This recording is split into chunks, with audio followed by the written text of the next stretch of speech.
Creepy. Chairs.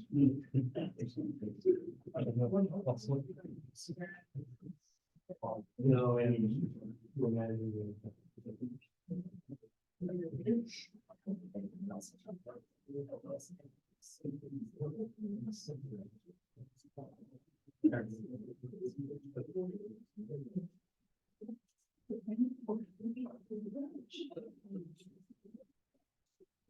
All right, I got 6 o'clock. Welcome, everyone. We stand for the Pledge of Allegiance. Pledge of allegiance to the flag of the United States of America, and to the republic which stands one nation, under God, indivisible, with liberty and justice for all.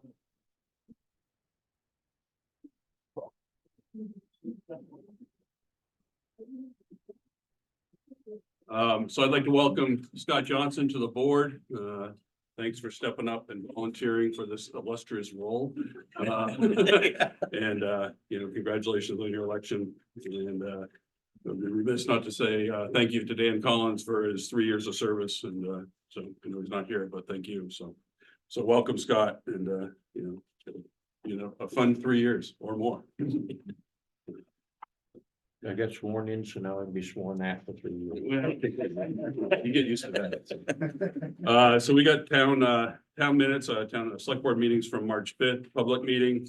And then we had 2 non-publics on March 5th as well. So the first for the, there were a couple errors that I found.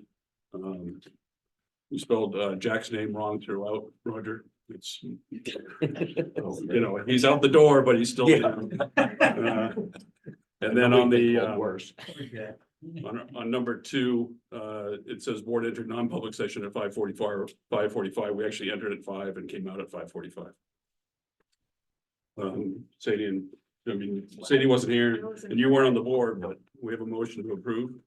You make the motion, I'll second I'll make a motion to approve it. I'll with second with edits. All in favor? I it. Aye. And on the 2 non-publics, I'll make a motion to approve. I'll second All in favor? it. Aye. Thank you.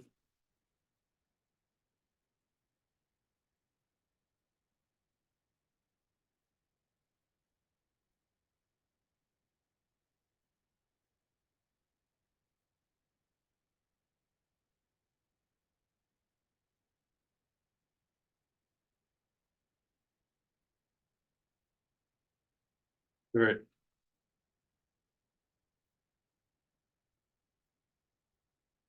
We got Todd Hayward here, who's the town assessor from Granite Hill Municipal Services. Welcome, Todd. Thank you for coming back again. Been to 1 or 2 of these meetings since I've been on the board. So, Thank you. Are you still chairman? yes, I am. Well, Thank you, Mr. Chairman. Yeah.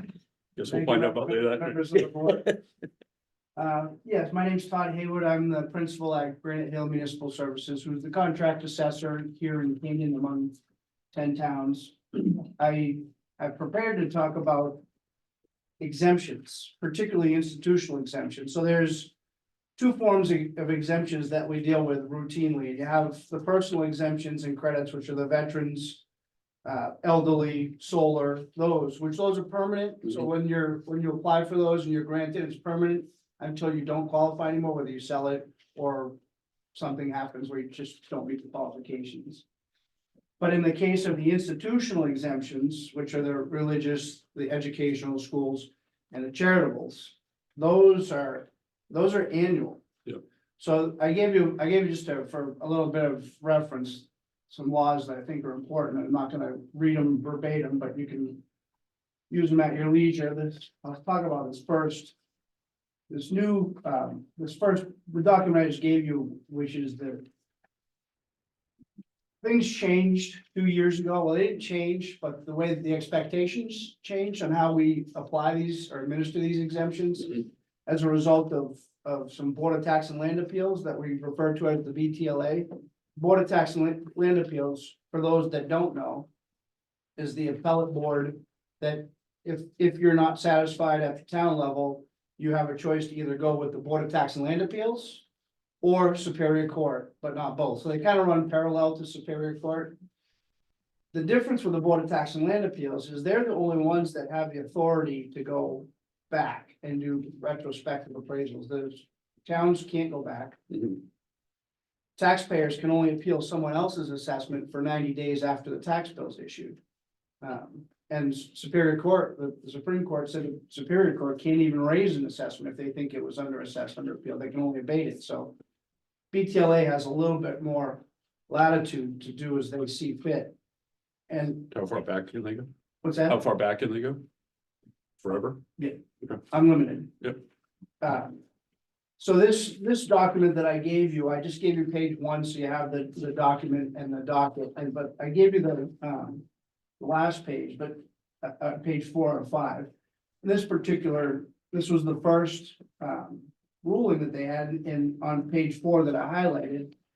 They do say that you can't, or they don't think you can use RSA 7616, the good cause abatement, to circumvent RSA 72, which is the exemption abatements.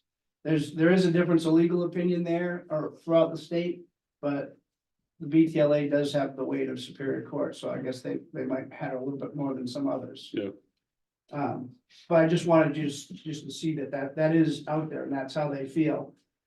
So as a matter of process, all the exempt properties are under 72, most would fall under 7223, which is where the religious,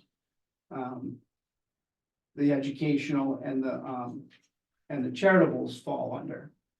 And as part of that, they each have a paragraph that pertains to them, but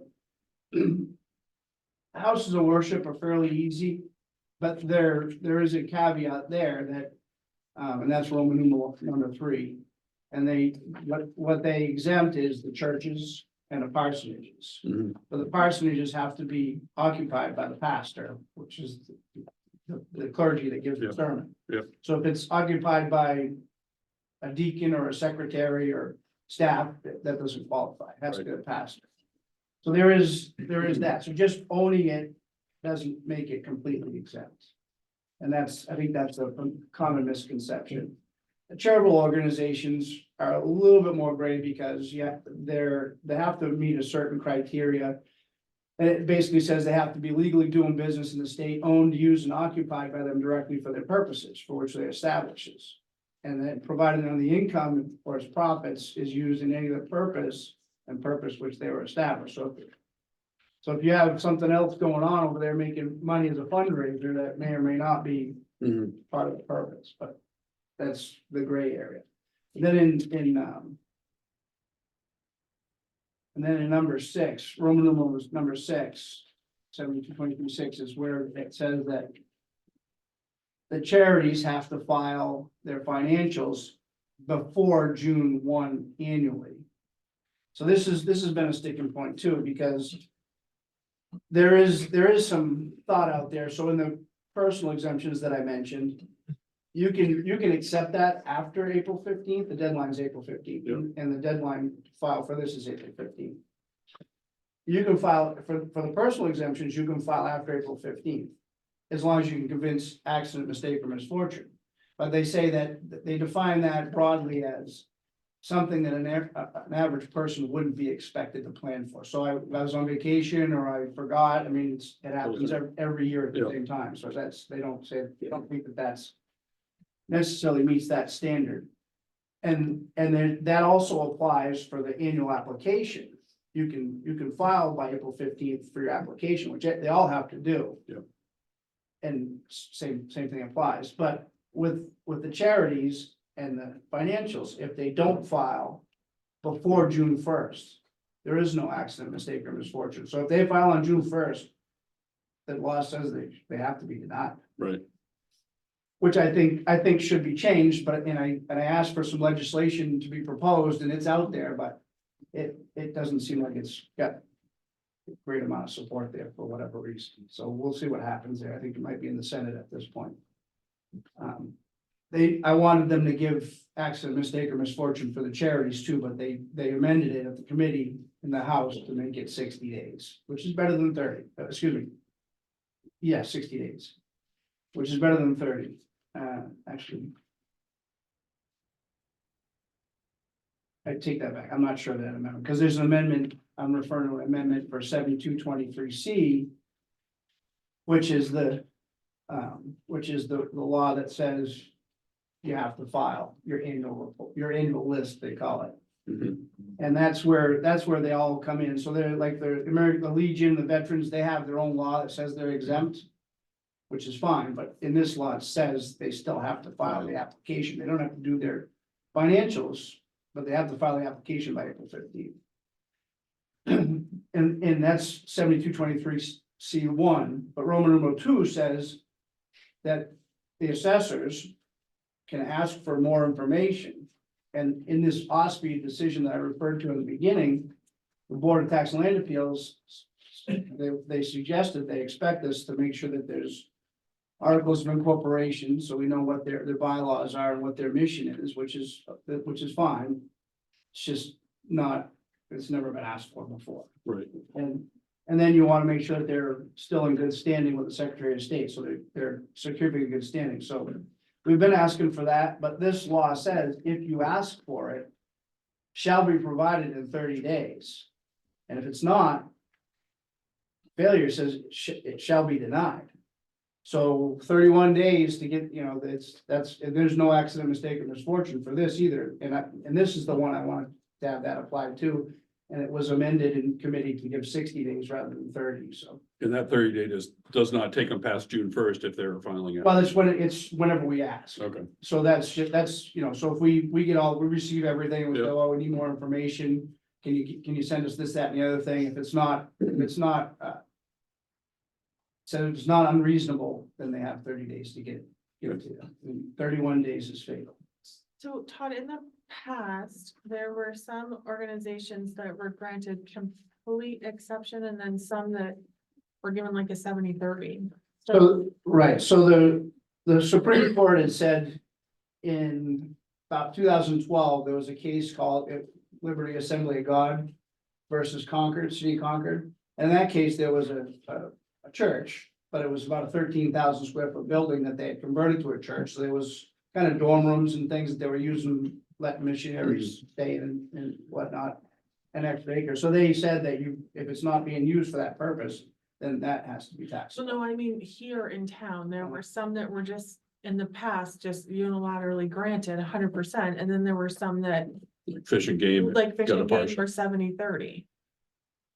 Right, so in the case of the clubs, that probably doesn't qualify anyways, because it's a club, it's a membership driven, it's not open to the undefined segment of the population. That's where 7223K comes in. It talks about what qualifies as charitable or defines charitable. So can you talk about that a little more? Because I So- mean, I can read these, but it's, So if that did qualify, but it wasn't being used entirely for a commission, that's why you forwarded it. well, tell me about the membership thing though, because I know that was something that was on some of the paperwork that you had submitted Yeah. last year to us, So that's a member organization. They might be charitable. So being IRS 501c3 tax exempt for income taxes doesn't alone qualify you to be charitable for property taxes. So if you're just a member organization, you're benefiting the members. It's not like. But if their mission is all charitable, they're turning it all back into the community, what, and they had that as part of their mission statement. So it all- That was our understanding last year. They could, but their mission has to be obligatory. So if they're not obliged to give a certain amount of money, if they just do it out of the kindness of their heart, and it's all great stuff, which is where I think sometimes good cause might come in, but I was obviously corrected on that. But if they're, this hospital revolves around the Masons. Let's say the Masons, they give 1,000 to the Little League or whatever. They don't have to, Mhm. they just do. That's not, so their mission's not obligatory. so how about the 4-H club?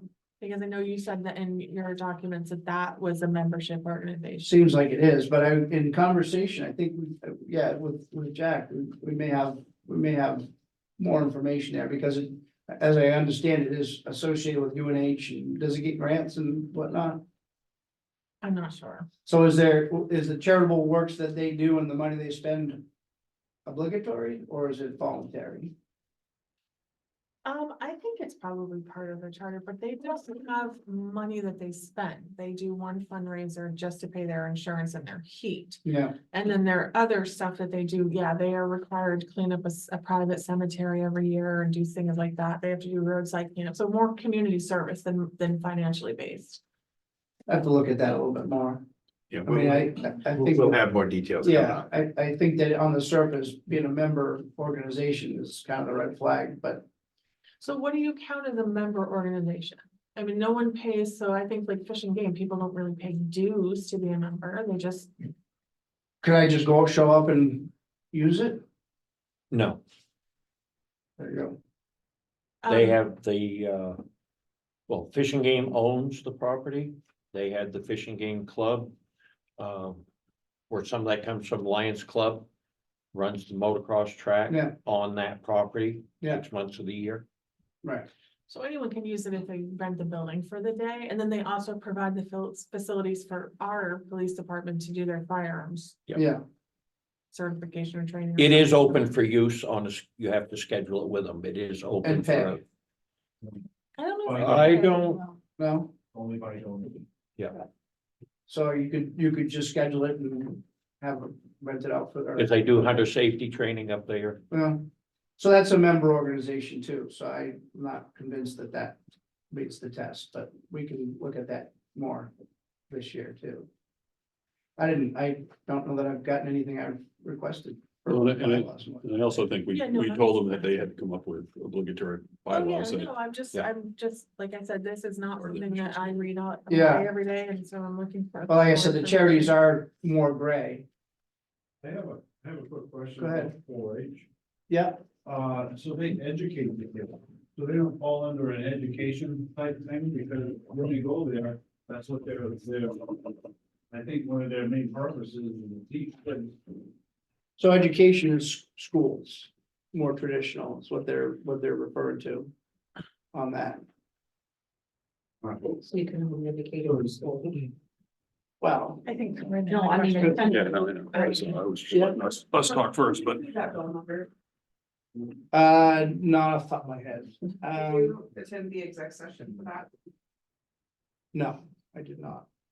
Actually, I think it's in the Senate tomorrow, if I saw it correctly. Can you email it to me, please? Yeah, Thank you. sure, give Prince email. no. But I can email it to somebody. Bryn Morris is a state rep for that. Okay. Yeah, I was there. I did testify in the municipal and county on that one though. Great. Have you been working with Nash Trace? No. The one I think you're referring to is, thank you. So there's three legislators I've been working with. John McDonald from Wolfboro proposed legislation that has passed and is in the Senate. And that's the one that I believe gives the accident, mistake, or misfortune to the June 1st deadline. And then there's another one that was proposed by Dan McGuire. He did that one, and it's 14 something. I'll get it for you probably by the end of the night tonight. And Dan McGuire had three bills that he was gonna amend. One was RSA 7616 to say that good cause was not limited to accident, mistake, or misfortune like the BTLA says. Because last year, there was a bill that was proposed to mirror what the BTLA says, and that didn't make it out of committee. So we went the other direction this year, because obviously they didn't want that. And I was there for that testimony as well, a couple weeks ago. But they amended it in committee and they changed it to that, now the amendment is moving it back to what failed last year, so I'm not sure what the motivation is there. So they've changed that to be what the BTLA suggests it should at this point. Bob, Say you hadn't got anything back from the fishing game. I'd have to look, I don't recall exactly, I didn't bring that with me, but we did ask for inspections. I definitely didn't do an inspection. And we also asked for the bylaws and certificate standing, so I'm not They certain. provided those at least they? to us. Right? Jack, I feel like we reviewed some. I don't think they did. I think I think we gave them the exemption last year, but we told them that they did not have bylaws that. made it No, but Hilton obligatory. So provided a lot of, I know, No. the Legion did and 4-H did, but I'm not sure about, And I was just gonna say that Helen and Marvin are in Florida, so you might get your stuff in April. That you're waiting for. Well, April 15th is the deadline, so that would be good. Yeah, and part of the reason why I invited the board to invite Todd to come tonight was to make sure that the community understands that there are laws that regulate this. The select board can't just wave a magic wand and give everybody an exemption no matter what. And the deadlines mean something. So if the thing comes in on April 16th, it's too late. If they don't file what they need to do, by the time they need to do it, it is too late. And the board can't do anything about that, and that's why we had Todd here months ago, I can't remember it was in when. the fall. Again, to underscore that there may be charitable or educational institutions that are eligible for an exemption. But they have to do the paperwork and they have to do it every year or they're not gonna get it. And And the so further, excuses, I know in the past, the town's been a little bit liberal. Granting these exemptions and nobody had to do anything. And so there's this learning curve where people have to.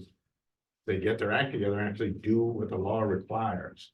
And so that's why I wanted to really impress today. That we make it as clear as we can to the public and to the organizations that want tax exempt status. That if they do not do what the law requires, they will not get the exemption, period. And that will, and Todd will, so when Todd reaches out and he asks for information. If you don't give it to him, you're not gonna get the exemption no matter what happens. and they become liable because BTLA can go back as many years as they want to and say, hey, you owed it for the last 10 years, and they gotta come up with. So, I mean.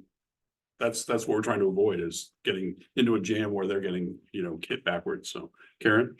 Is it your impression that the people in charge of these various organizations now understand the situation? Well, we tried to make that as clear as possible I'm last hoping year, they do. last fall. We've had conversations with all of them multiple times. You talk to them, because. I talked to Helen Rock. I talked to, Letters, and they didn't respond to the letters, and I was feeling that you need a more personal contact. so, And I'm not saying you haven't done it, I'm just. right, so, Wondering. A, your understanding. first I'm gonna start off that it's not our responsibility to do their work for them. I know Sadie had personal conversations with 4-H and Helen Rock. I had personal conversations with Robin Dow for the Legion, and I think those are the three big ones that were involved. I mean, we had some churches and stuff that are covered now, but so, those were the three. So yes, we talked to them multiple times on the phone and try to get clear what they needed. I did not do the research of what they actually had to come in or try to write their bylaws of what they had to do to make it. No, that's not what I'm saying. I'm Understood. checking if there's a solid communication so that, yeah. when We you feel go we to the did. front, You gotta do this stuff. And- Yeah, it is. And last year, prior to that, Karen, we reached out to them multiple times through Todd and through Ashley with letters and calls to try to get them to come forward with what they needed to do. Because I knew it was all new last year, because Yeah. it was just granted prior to that. Okay, I just. Okay. And a lot of it's coming by- Then people are gonna step up, I agree. And a lot of it's coming about because there have been lawsuits that organizations have lost, and that's what the state's starting to refer to in the BTLA. So previously to 2022 is when this changed, or at least the expectations changed. The law didn't change, but before that, the Department of Revenue, and they still have the oversight, but their attitude was, we're just gonna leave it up to the selectmen. They came in and made sure that there was paperwork they do an audit of our files every 5 years. They call it assessment review.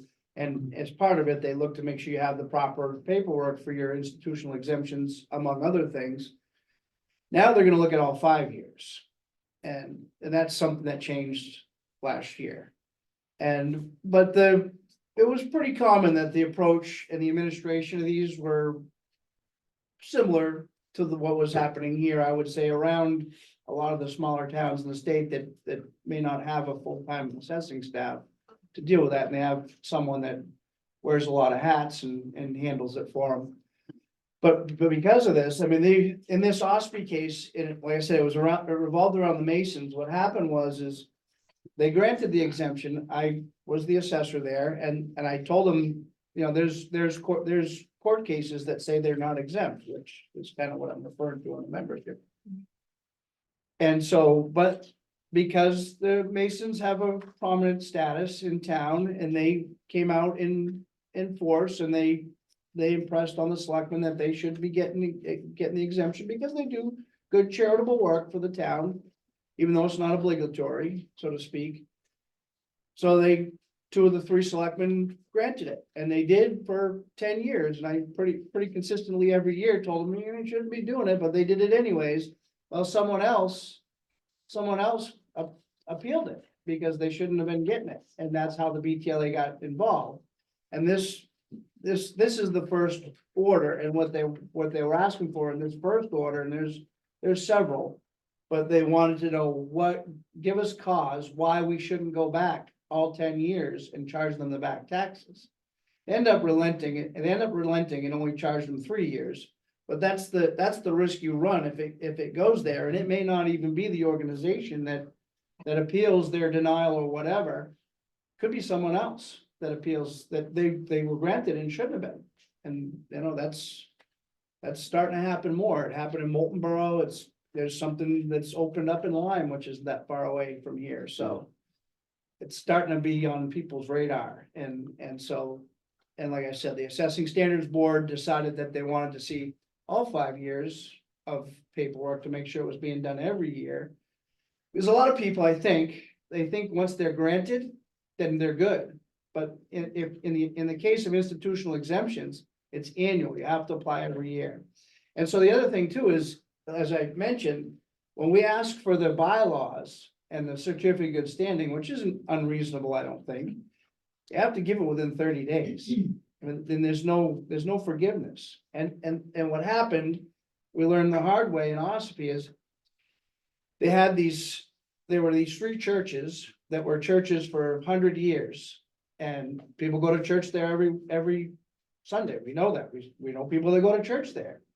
We didn't, we asked them for their bylaws. We asked them for certificate of good standing. They gave it to us before the tax rate was set. Took them more than 30 days. So because it was more than 30 days, the Board of Tax and Land Appeals ordered the town to send them a tax bill for the entire year of 2022. And they made that order in February of 2023. So it was strictly because they either didn't provide the articles of incorporation or didn't provide it timely. And they asked me, and I took it on the chin. If you read these orders, they weren't kind to me either. And they asked me, how could you recommend granting the abatement? I mean, not abatement, but the exemption for these churches. I said, I mean, they've been in church for 120 years. Probably there's a good chance it's a church. I don't know, but intuition and common sense shows lack of judgment or lack of knowledge in their wording. So Is there liability to the town if they go back and, I mean? So this resulted in the board ordering that town to do a complete reassessment. Which if they order that, then all kinds of administrative rules apply that are more guidelines and not required. They become requirements, and then there's a lot more effort that would go into the project, which would raise the cost. So, and quite frankly, good luck finding somebody to do it, because there's not that many assessors out there, and there's plenty of work. So that remains to be seen, but. So on the part about churches, we have a couple of churches that don't have services year round. And the rule kind of says regular services, Right. but it doesn't, it's very ambiguous. So who determines what regular is? So the Supreme Court said in the 50s, not so much for churches, but they did address the use part of it. And it's the Nature Conservancy case, and I have that if you want it, but. And they were using that about 10 or 12 times a year. And they said that didn't meet the test of substantial use, so 10 or 12 times a year, more than that, I suppose. So Old North Church, I don't know, the incorporation notes say that they have a service once a year or twice a year, I think it is, so. And I see that as more of a historic building preservation mission. I mean, it used to be a church and they do have it doesn't matter who uses Yeah, it. right. So that, I would see that as more of a charitable, but probably once a year doesn't, I mean, it's once a year. It's one service, so I'd have to look to see if there's any other annotations from the Supreme Court. There is some more recent cases revolving around the Catholic Church in Nashua, and they've been churches that weren't being used for worship. They were letting the 4-H use the church, have meetings at the church and whatnot, and the Supreme Court said, we can't do that. It's not exempt, so they made them pay the taxes. That was in like 2007. Yeah, I don't know how often they meet there, so. Yeah, That, that did not come up on because that's a limited What, the Methodist church across from high school. in West Canaan, The the little little chapel. They never filled out their paperwork, so they had to pay. for Okay. taxes. yeah, Yeah, they never. Because they meet on, because of course, no heat or anything, they meet on limited. seasonal, there is precedence for seasonal use. Because I did have another case in another town, there was a BTLA decision. And they had a seasonal church and BTLA at the time allowed it, so. I mean, I guess if you have, So the Old North Church is definitely seasonal. No heat, no plumbing, no. Yeah. No electricity. I mean, I think that, like I said, I think that's more, that might be more of a historic building preservation mission, but. I guess we can look into that a little bit more. I thought that the incidental use didn't meet the test there, but Any questions from anybody else? once is While once. we're here, while Todd's here? Okay, Again, just the only point of this is to give the community as much a heads up and awareness as possible. To do everything you can to be timely with it, because there's so much of a change in the enforcement that it can be profoundly punitive if you don't meet these strict deadlines. Just to add on to that sentiment is like I said, and I guess we should stress it is.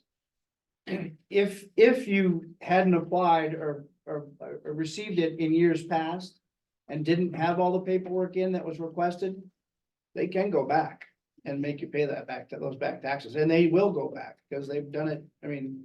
They say they've done it about 15 times, and so they do it about once every 2 years, basically, and 15 times in 30 years. I don't think they really get a lot of these cases, so. 15 times may not sound like a lot, but it's 15 times, so it's not once or twice. so raise your voices if you're a member of any of these organizations or. Make sure you're getting it in on time, so. Thank you, thanks, Todd. All right, Thank you. Anne Labrie, you have something you'd like to bring for us? Well, Some- it came forth from the New Hampshire City and Town Clerks Association and the tax collectors and so on. There's a lot of interest in lobbyists. Okay, there's a bill out there, that I've been told will not benefit the local government or New Hampshire residents. It'll hamper the operation of all municipalities and will unfairly prevent local governments from representing the opinions and voices of their constituents to state government by proxy or through another organization like the NHMA and City and Town Clerks Association and so on. So the big thing is they are looking to kind of keep track of the lobbying money. So having to partition funds so that there can be no possibility of property taxes, grants, or appropriated monies being used for lobbying imposes unnecessary time and expense on municipal financial management. So when you use the service of lobbyists and associations, it's much more effective, time-wise and money-wise for most municipalities, when they want to share their opinions with the state or federal government. So this House Bill 1479, I don't know if you're familiar with that.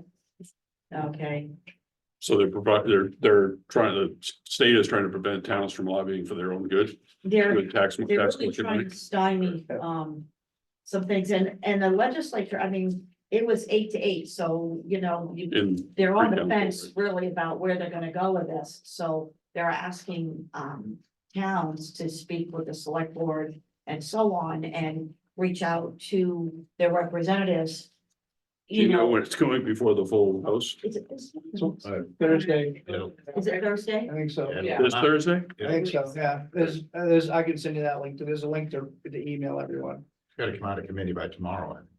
Yeah, I mean, because of elections and everything, this thing Yeah. just came out Thursdays. just as I closed on Monday, and with elections and, you know, trying to get its selectmen's meeting and changing and so on, it wasn't a very timely, wasn't a good time frame to try to get things out for people to look at. But, you know, some of the things you don't want to see, the bill prohibits local officials from any form of advocacy, period.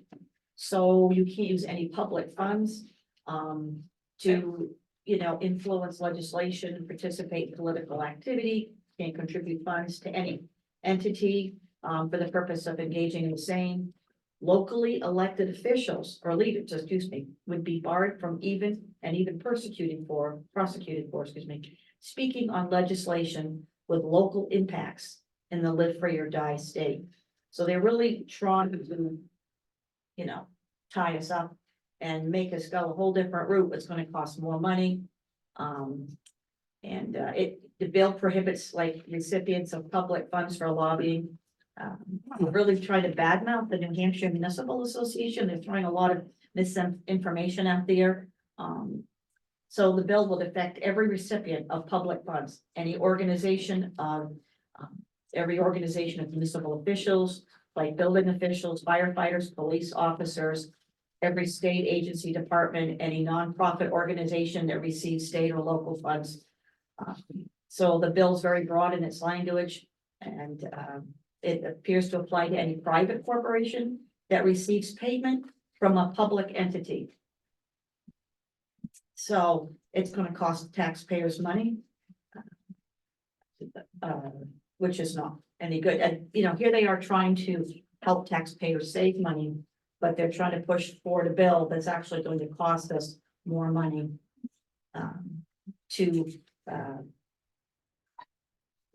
says every new cost of municipalities is paid for by taxpayers. And every additional dollar sent from the state to the cities and town offsets property taxes. This proposed legislation, this session alone, could cost taxpayers more than $50 million. Okay, So I'm happy to weigh in on this. please. I don't want to make it a political statement. Mhm.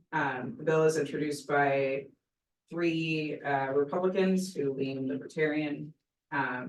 Basically what's going to come down to is who shows up on Thursday to vote. So I will be there.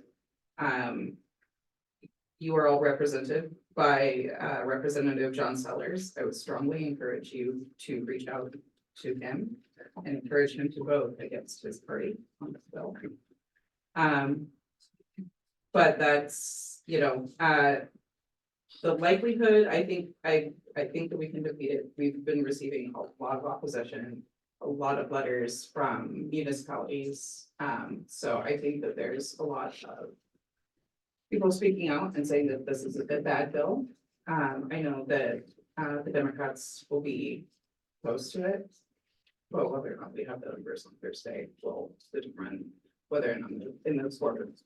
If it does pass the House, you should follow up with the Senate and let them know that we want to die there. And hope for the best. But yeah, we've received quite a bit of letters of opposition from Councilor the states. Yeah, in my experience over the last 20 years, this comes up every once in a while. There are some legislators that bristle at the thought that some of the minions that they oversee in local towns would actually collect tax dollars out of the property tax and then use it to express their opinion, which might be different than the legislature. And they don't like that. They just want to be able to tell the towns what to do and pass laws and not have any input, and certainly not use tax dollars to fight their own government. So it's been a bit of a tussle. It's never gotten very far. This 8-8, I think, is actually, at least in the committee level, is a little unusual that there's a little bit of a groundswell, which makes me a little nervous. It's a very partisan in the House right now. Yeah, because it's no, so I- close, so. Yeah, absolutely. Yeah, but it's an odd thing to. To try to pass a statute to restrict the ability of citizens to go through their elected officials. Mm. To give feedback to the legislature. It's very troubling. If you, bills like this, I always also would recommend that the board email the speaker's office and ask the speaker to redistribute your email, because it sort of puts a little bit more of an emphasis on the importance of it. If it's just the town emailing everyone, it comes to our email and we're like, another, it can get lost very easily. If you email the speaker and it's him or the clerk, to make sure that the email goes out to everyone, it is sort of a more higher level email that comes to all of us, that has a star next to it and everything, so. On important stuff like that, that impacts the town, that's how I would recommend this. Okay, thanks. And just a point, this came to you on February 7th, it looks like. No, it No. didn't. It didn't reach me till March 11th. I don't know if I gave you the cover of the actual email. Okay, thank you. Any questions? Bye, Todd. Okay, Larry? Larry Braylon, I'm confused with this whole. That means the select board has no right to say anything to the state? That's what they're trying to get past, yeah. You So have to hire we'd have to go, someone to speak in your behalf? You could use. We could not use a public lobby. funds to do that, that's the. You couldn't use town funds to say anything. And if Stephen got his stipend as a select board and he went up and lobbied, they could punish him because he got the stipend. Those are tax dollars that pay his stipend. So it's really an attempt to silence You might miss all Now- the citizens. I mean, it is shocking. Is there any way you can put this out as an email so everybody can read it? good, I mean, the We're not vote, there the now. vote's Thursday, so, but if it gets past the House and it goes to Senate, like Corinne says, I think we should double down on it, so. Your best course of action at this point is to contact Representative Sellers and let them know how you feel about it. Well, I don't know how I feel about it. You know what I'm saying? But that doesn't sound good. No, no, it But doesn't. sometimes things don't sound good. There's no way, Right.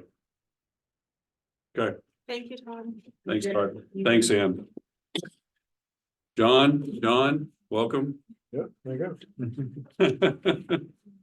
Well, I got a call from DES Thursday and Pierce Rigrod, who worked on the 2006 plan at DES. And I was also working on that 2006 plan, the source water protection plan, which protects the drinking water supply for the town, the reservoir. So this plan is to protect the whole watershed. He was concerned that the contractors, been subcontracted to Horizon Engineering, and they're not doing much. They're, got staffing problems, they lack the depth of skill, and, they haven't involved Canaan's, boards. Mhm. They're supposed to involve the, Conservation Commission, the Planning Board, and other appropriate organizations.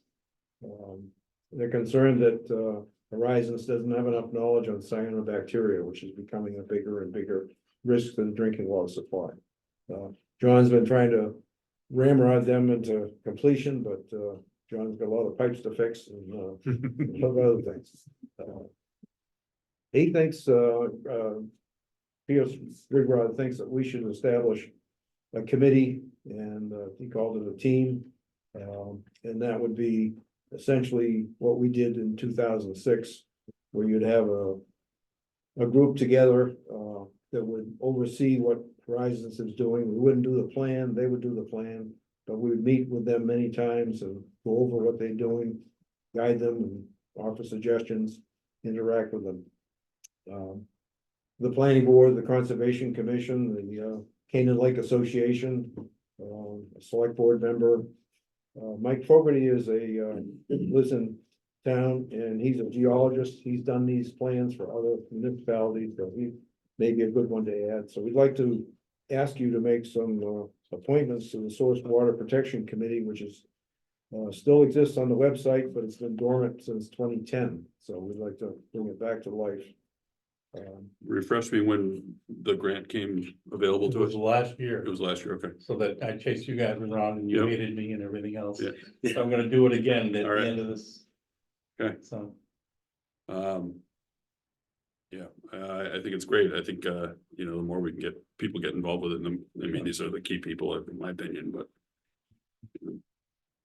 Anything else? So, well, if you can tonight, I'd like you to appoint some of these people and Any questions from? When you say some of these people, you're looking for one of us as a Well- select board member. yes. All right, volunteer. Yeah, we're gonna do a lot of that list, so, Yes. but, Yeah, in 2006, we had a select board member. yeah, okay. Do we have a motion to at least appoint the suggestions from John and? I'll move it. and then whomever the Conservation Commission. Yeah, members- so. They're meeting tonight, so. So their meeting tonight, they asked to have a couple of members appointed, but I only got that from Cody this morning or last night, so I told them to push it back to the next meeting for us, so we can get it on the agenda, so. We've got that, and we've got some, another, committee that's asking for new members to be added too, so. But, you know, so we can add them after the fact, but. So this would be a motion to add Nick LaValle, John, Karen, and Mike Fogarty. Yes, Okay, so no motion to add these other two yet. No, well, we can talk about the select board when we talk about all the other board positions. Okay, so I'll second it, but I have a question for John before we're done. Okay, go ahead. John, what do you anticipate is the time frame or the amount of involvement from one of us and how often? Will the meetings Yeah, happen? when we did it in 2006, we had probably 11 meetings where the committee got together and a representative from Granite State Rural Water Association came and met with us, and those are probably 2-hour meetings. Across what And span of time? It took us a year and a half to do that. Okay, all right, thank you. Scott Klein, the one you meet with now on rural water still? Yes, yeah. Okay. But he's not involved in this Yeah, particular. that's what the Horizons has been, Horizons did the application for the grant, and then we got the grant. Now we have to extend it so that we can give us another year to do the work, Right, year and a half, basically. all in favor of these 4 people to be appointed? Hi, Aye. And we'll hopefully come up with a select board member when we get down to two items down, we'll go through the whole list of committees and boards. I have one thing before we go, I have the paperwork that needs to be signed for the extension, they gave us the $28,000. Yep. We have to extend it into 2024, 25. Okay, Okay.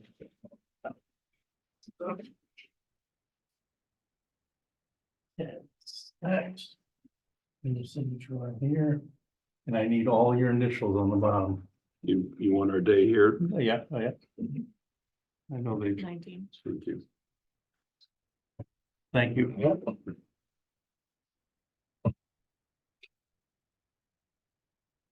Chase you guys around all last year on these things. And they're terrible about. Oh, this initial was in the wrong place. Had to come back up.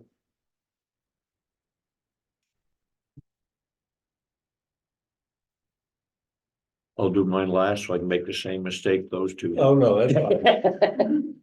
I just couldn't believe it. Probably initial, but It was the Attorney General that was complaining. I don't know, so You always bottom here, you sign it and then you have to initial it. Yeah, you have to do it. And date it. Oh, you have to date down here too? Yeah, you do not need to sign that one. No. no. Thank you, guys. I'm sorry. Check it before you. I know that's. Yeah. My initials and my signature look almost the same. so. Thank you. Thank you. Thanks, Short name, Thanks, long John. initials. Yeah, short signature. Comes from signing too many times. You're gonna talk about Potato Road? Yeah, I just wanted to, Yeah. everybody knows that we have 3 bridges that are in the process of getting reconstructed. We just received the contract with the state for the Potato Road Bridge and the entire causeway for just over $3 million. That is currently scheduled for hopefully a fall 25 bid and a 26 construction. But it does include replacing the bridge and also raising the entire roadway to allow some culverts to allow flow to take some of the pressure off and make sure we're not topping the road again. So that's the intent. So we received that about a week ago. Okay.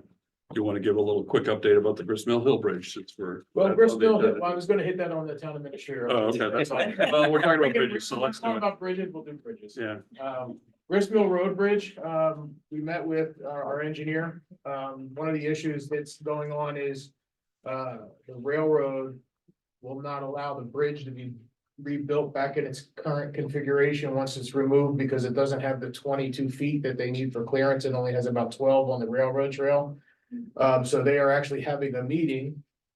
I think it's this next week, with Chris and the bridge people and the state people to talk about how they're going to address this concern, whether they're gonna grant the waiver, which appears to be increasingly unlikely.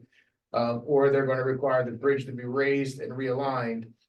And therefore making the project much bigger because it will also involve raising Route 4's grade. So this could become a very significant bridge project. We're assuming it's gonna be out there around the 26-27 timeframe. But hopefully, when they come to this final conclusion, then we have to go to a complete redesign. That will be over the next year, getting the design work done and then getting the process done. The one thing to keep in mind, both with Potato Road and Grist Mill, is they are 100% funded through construction. There's no town match for those. The only thing the town has to pay for in either one is our portion of the design work. So we will still have engineering fees that we have to do as a match, and we will also, obviously, the temporary bridge will be in place for about 3 years, so that could be another $64,000 or $65,000. So those are the pieces that the town has responsibility for, but when you consider that these 2 bridges are gonna total over $6 million, probably maybe even close to 7 by the time we get done with Route 4. And we're gonna pay for design work and the bridge rental, we're doing pretty well. So that's good news. so now that the temporary bridge rental is going out to 3 years, is it make sense to see if we can actually purchase that instead of renting it? Yes, and actually the offer has been made that if we were interested in purchasing the bridge, the vendor is amenable to that conversation. What we're doing, we just said, well, let's pause it for a couple of weeks till we hear the decision back from the state on what the bridge is gonna actually be. And then we can determine whether it makes sense to actually do the purchase. Can we do a lease to own? Oh, well, that's what we're doing. That's kind of what we're doing. We have a couple of things in motion. One would be if we paid the 3 years up front, we could leave it there as long as possible. Yeah, we could go beyond, if it was 4 So- or 5 years, we wouldn't have to pay anything else. Yeah. So those are things. we want to Essentially the consider. same thing, is after 3 or 4 years, the bridge is fully depreciated anyway. Larry? Sorry. John. Yes, I'm curious, because they just put that bridge at Danbury that was, they had to bring it up to standards with the railroad also. Not that long ago, we put a culvert in. Well, there was a culvert put in over here that doesn't meet the standards. You know, for the, It goes under Route 4? is the talk about, bringing the railroad back? That is It's the always discussion, and that's the reason it's happening. The railroads are saying, we expect someday we're gonna be back with rail, and we just don't want any new construction to They interfere have with to- that. Okay, because. Because if you did do it, I Strange that mean, they allowed this culvert over here right, 20 years ago, and now they're. well, Yeah, that was then. yeah. And the Is it interesting longer thing is, than that? and the interesting thing is that they actually want enough clearance for a double decker train. Wow. Yeah. It's a significant project. Yeah, So and while we're on bridges, you know, we had signed a contract a while ago with the state for the transfer station bridge. Which is just over $1 million. In that particular case, that's an 80-20 split, so the town will be responsible for about $226,000 in that bridge. And, you know, just an update, the bridge fund currently has 157,000 in it, so, you know, we're gonna look at how we're gonna deal with some of the increased town matches over the next 3 years, but we have time, so it's not a big crunch. And, you know, I think we're gonna do very well on the bridge work, and we just wanted to give you an update. So your thought process is now that Potato will be the first bridge that gets done? It appears that potentially Potato and transfer will happen in a very similar timeframe. Same time frame, okay. Basically, we're shooting for 25, fall of 25 bidding so that it can be built in the 26th year. So we gotta come up with 100 and Well, if we bought the 64, you'd be down to 100, we'd have about 150,000 over the next 3 years we'd have to come up with. The only thing will change that is updated construction prices. Right, I mean, That's, and this is all based, and it says it right in the contract, this is all based on today's price. By the time we build, we'll still get the match. That will Yeah. not affect Potato Road or Gristmill, but it will affect. that's just engineering costs. Right. Whereas this is just. Okay. Is there another question back there? I guess the question I have is what, so my understanding is the engineering is all done for the transfer station one, so what's the delay? It's basically finishing. There is some design that still has to be finished. They're looking at they're trying to negotiate. We're actually talking about hopefully maybe bringing FEMA in on some of the protection stuff, because the upstream stuff, where you have it and what it's gonna do with the bridge is gonna have an effect. And there are permitting things they're working on. It's not 100% done, but it's close. It won't be this is just how the state has worked, and we just got these contracts, and it takes that much time to just get it ready to go out to bid. And get the final designs done and get the final approvals. So it's a delay caused by the state. It's a delay caused by overall process, and if you wanna put the state in that, and, you know, Well, 'cause I'm permitting for streams, permitting for all of it. right, permitting takes forever. Yeah. It seems like it was at least 2 years ago that we saw the design. I think that was conceptual design. Now they're doing actual structural and complete design at this point. Is there a way that we can expedite that if we have to? We are trying to do it as fast as we can, you know, and we had a meeting with Chris Fournier last week, and they're on it. These projects are in the works, you know, they wait until they get the final piece. But they've done, you know, when you do construction drawings, you do schematic design, then you go to design development, and we're at design development. Now we gotta go to CD level and final design and final permits. Well, I was just curious, because I know that before that was supposed to be done first. Right. Then Potato Road and Gristmill, and is it they don't have the horsepower to do it all at the same time? Or No. is it really a legitimate delay? No, it's a legitimate delay, and we're hoping, you know, if we can get the transfer station moved up, great. We will not be able to get Potato Road moved up, because until they approved that design with the raised roadway and everything else, they couldn't do final design. So it's all permitting, and you know, it's a hurry up and wait. You do the work, you get it designed, and then you say, can we do it this way? And then they say yes, and then you move to the next step. And the permitting's last, probably. You get the permits last because Well, yeah, you have to get the process approved from them, like, is this an acceptable way to do it, you know, it's. In the case of transfer station, we were taking the box culverts out, so you're eliminating the jam ups, so, you know. And this is what we're gonna do, we're moving it upstream, how you're affecting the banks and everything else, and you get. It's a process. Excuse me? I know it was like 17 months at one time, just to get. Right. All right. We're good. Thanks. So Community Power Coalition, we asked that you guys put a committee together, which you've done, and we're just gonna, I think, vote on whether we would let you move forward and correct? Yeah, basically, we're gonna, you want to authorize the town administrator to sign the joint powers agreement, Yep. which is the agreement to take part in the whole program, and Yep. then to authorize Hope and Joe. yeah. You know, to be the members that represent the town on that committee. Right, and I think you actually had a couple more people that were Yeah. interested too. Joe Thompson and Nancy Right, Rosenthal also will have joined us. All right, I'll make that motion. I'm sorry. I'll make the motion that we authorize Chet to sign that to move forward. I'll second. all in favor? Aye. Okay, Nancy. thank you, thank you. I think that's gonna be a Thank you good very thing. much. One more thing we need to do though, I think. We. You need to nominate, designate a member representative to the. From the board, Yes, great. No, I think it's one of you guys, right? yeah. Was Hope- was Hope- Oh, okay, I thought you were saying one of the select board of your board, I okay. left that, there was the, I had that motion on it, and I left that. Do you have a copy of that? I don't.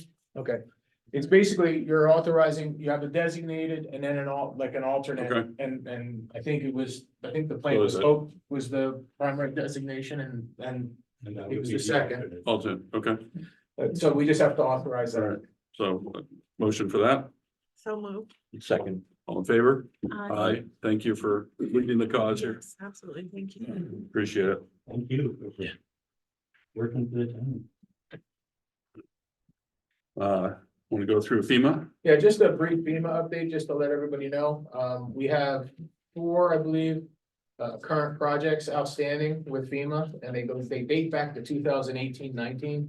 But a couple of them didn't get closed out. I know we just recently closed out one of the early ones, and we finally signed that last document, so hopefully that'll get closed in the next couple of months. That's about $21,000.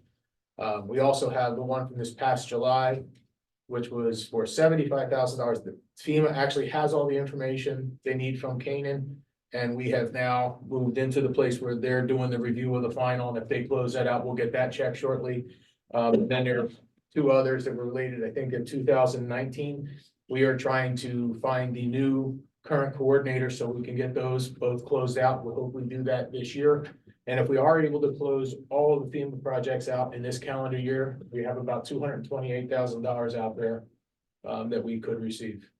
So Excellent. that's what we're working on at this time. Is that designated? I mean, is it, It's all you designated. just go general fund? Yeah, Just no, but I general- mean, if we get the 228 in, it just goes general fund? Yeah, it goes general fund. Yeah. That's reimbursement. Yeah, That's money that's what I that's not understood. expended, Okay, Undesignated. undesignated. I don't know what that is. Jokes It's aside. it's a new beast in town. Thank you. So yesterday we interviewed, but we started a new building inspector, yesterday. Richard, Case. Has a world of information. He was a building inspector. His career was a building inspector down in Rhode Island. He retired and built a house, in Wentworth. He's part-time for the town, and he'll be available. He'll have office hours and, contact information for people that need to get building permits. So he's gonna be a great addition to the town, I think. So, he started yesterday. I'm probably gonna spend some time with him because that's coming off my shoulders because I'm not a great building inspector, but it was part of my responsibility. So, What'd you say? Richard, Case. And he was here today and he'll be here tomorrow again. Did you have anything else, Jeff, that you wanted to go over for your admin I mean, the update? only other thing, I was just gonna give a quick update on a couple of things. We received the New Hampshire Business and Economic Affairs Grant for the $1.8 million, which is broadband. And that's, the town, the money I don't even think it goes through the town's It goes right funds, to it just Hub goes straight to the 66. contractor, but it is another 201 people that'll have broadband internet added. The town office and this building just got a new fiber internet and cable to the buildings. That's going to be guaranteed 100 Mbps speeds where we're kind of unstable at this point, so we're waiting till after the audit and we're gonna do the transfers of those in, so we'll have the new systems up and running shortly. And I'm also working on the voter approved leases. The cat grader, the cat backhoe, Western Star dump truck and the Ford. And in process working with the leasing company and the suppliers on those. So putting that whole package together and finalizing that, hopefully, we'll have that done shortly. And actually both the backhoe and the grader are available to take almost at any time, so they will be here shortly. Sure. And just in the library renovation, we had the successful bidder, was DMS Construction, and we are working on getting them started, and they're looking at, right around the beginning of August to start getting that repainted and get some of the repairs done. So hopefully we'll have those things done, and I think that will do it for me. Excellent, thank you. So here's the fun part. So the rest of the select board responsibility, Scott, are being members of committees and boards. So we're just gonna go through them and see who wants to be on what. And So can I start with something? you can. So I've been on the CIP committee for a long time. And I know that Scott, you mentioned the CIP when you send out your mailer. And I was hoping to hand that off to you and. Okay. Thanks, Scott. And I would like to go back on the budget committee if that's possible, rather than. We'll gladly give up.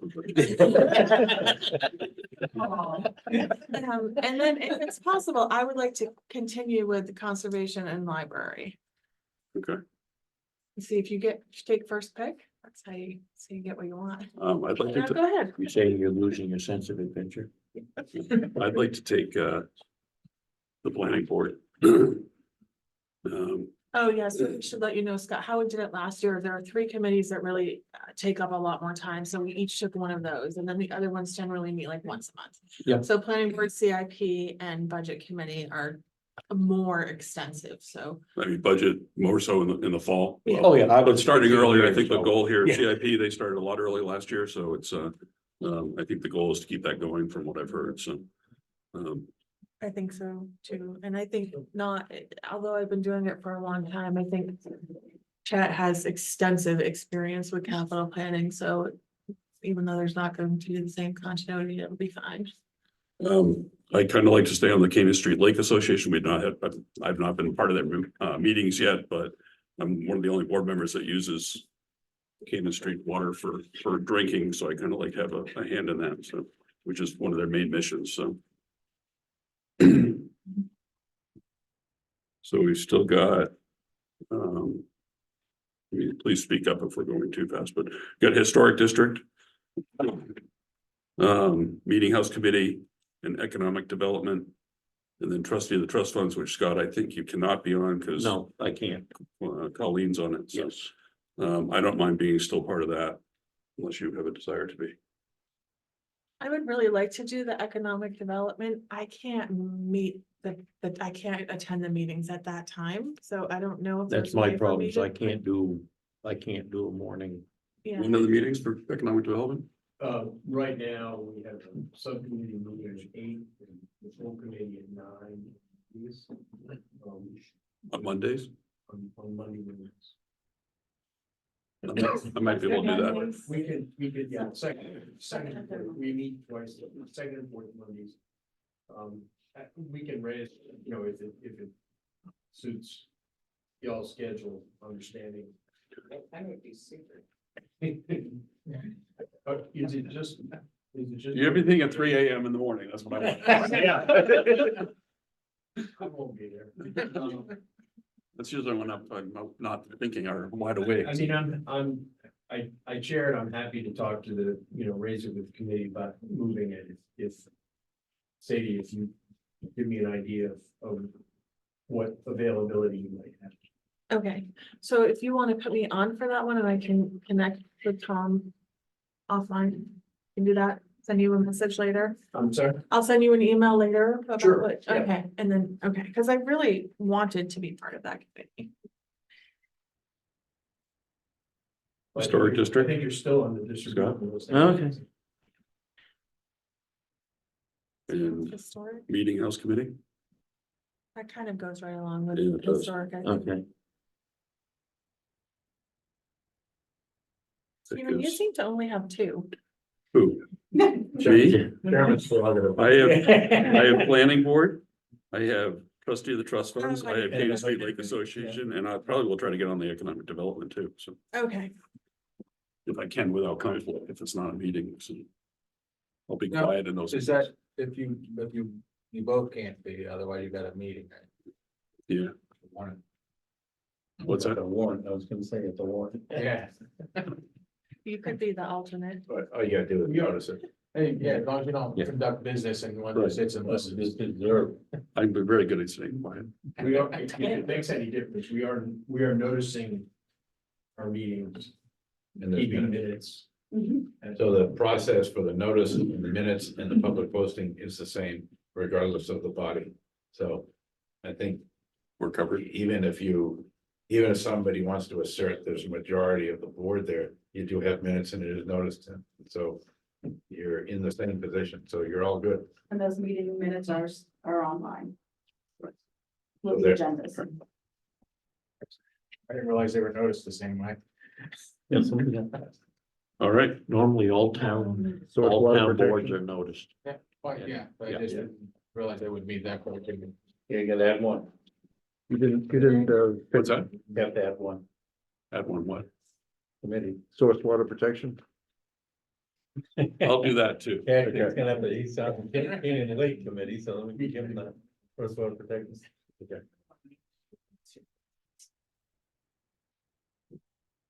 Now we have to. Now I have more than both you. I don't think, I would like to congratulate you. yeah, thanks. John. So along See with how that, this- I would like to make a motion that, we appoint Stephen as our chairperson again for this year.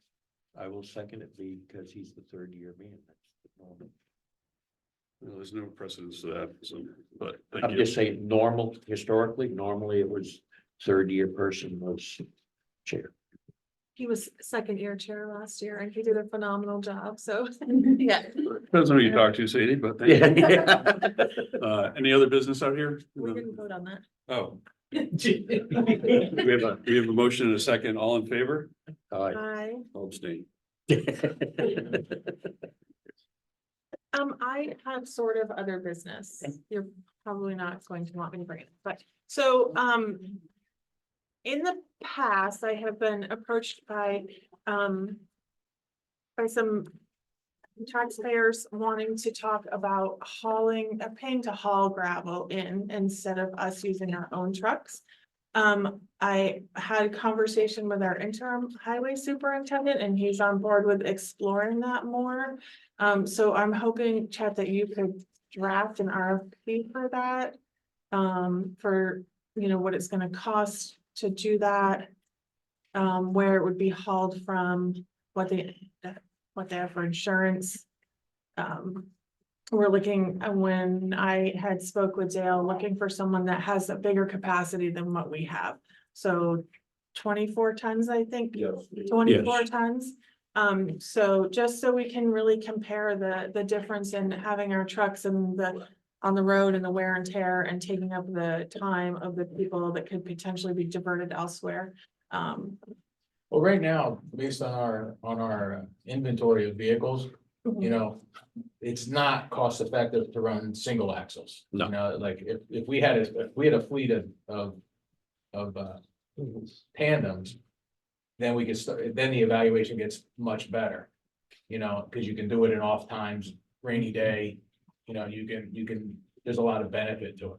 But in the current configuration, trucking it will probably be the only way you'll get it to Yeah. where you get the right amount of volume. So crafting an RFP is not an issue. Okay, And, and we just want to look at a couple different, make sure we invite a couple people that we know have the capacity. right, and connect with Dale to see what he's buying for material, I would think. Yeah, we've already talked about the two locations that we got prices from. Yeah, Pike is the cheapest, we're getting stone out of Grafton. And we're paying through the nose. We're paying double out of Grafton. then, Yeah, it's a Yeah. huge difference. and So, the only reason getting it out of Grafton is because we got 2 6-wheelers and a 10-wheeler. And the round It's time. close. Half the distance. is- It's half the Yeah. distance. Yeah, so I. So the actual cost per ton isn't necessarily double because of the time factor. Could we just do an RFP to the surrounding for a seasonal price? Mhm. And we can do that as far as for all of the products aggregate? Oh, yeah, no, we would be asking for, quantities, because Yeah. we gotta be able to buy up to 1.5 inches, it's sand, it's gravel, it's everything. I used to get RFP for everything right up through, including your 7-inch Yeah, ledgestone. well, and if you might even go to. Then Riverhead, trade if you all- really yeah. need. Yes, So I want the full Yeah. package. Pike always used to, they drop them off anyway, their prices, so it's mostly the trucking, it's the biggest. yeah, and the other thing you're going to come up against on, as you should know, on the pricing is generally pricing out of a quarry for them to deliver is going to be by the ton. Yes, Local haulers, most of them are going to be by the hour. yeah, no, and, Yeah. and we have to do the math. Yeah. It's like, we gotta get 4 loads a day, and we gotta just do the math. Yeah, I just think it's something we should explore. Absolutely, I don't think Thank we, I you. don't think we're not sure that. Well, let's get that going. Bill, you had something you wanted to add? Oh, there's no reason that everybody can't do it by the. Just the body hour that we have. No. The other thing is. Trying to answer your advice. Product versus trucking.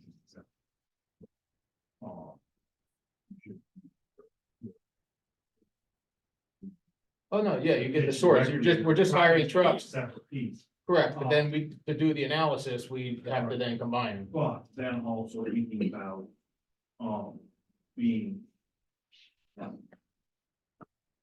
Thoughtful in the process of not just hauling stuff to the pit. Hauling it to the site.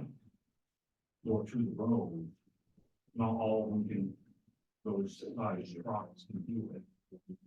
Because of wires and stuff like that, so now trucks, yeah, but there are gonna be plenty of places that those trucks can take it right to the road wherever. they need. What I've done in the past is if you have a certain road, you bring a bunch of gravel to it, if you have a pull off somewhere or, we can stockpile and then draw it on a shorter distance, but that's operational. We want to just, first we got to do the cost analysis and see if it's easy, if it's viable. I guess the other thing is I think you really should look at the cost per ton, because there are 10-wheelers out there that can do it for the same price as tractors. Per ton.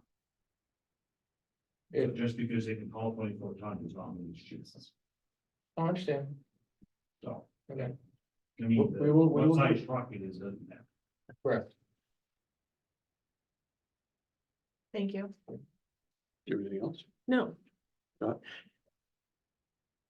Something I don't know, need to be brought up here. We talked about training.